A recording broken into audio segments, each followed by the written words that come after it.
Hey there, ever wondered how the internet actually gets around?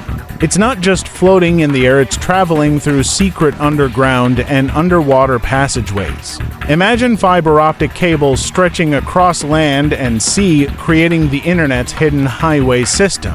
Back in 1971, some clever folks at the University of Hawaii decided to ditch the cables and beam data between islands using radio waves. That was the internet's rebel phase, breaking free from wires and going wireless.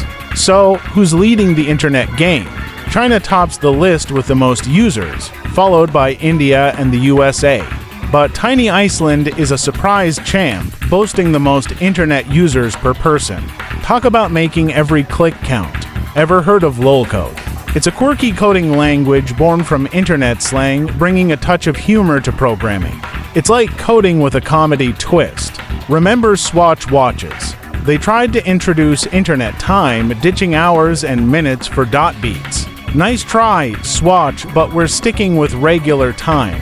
Big data centers are the backbone of the internet, but they're also energy hogs, consuming about 3% of the world's electricity. It's like the internet has a serious energy addiction.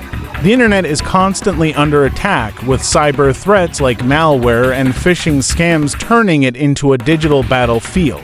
Hackers are always on the prowl, making it a wild place. And get this, all the data flying around the internet in a single day weighs about 2 grams. But don't be fooled, it's supported by a massive network of cables and servers worldwide.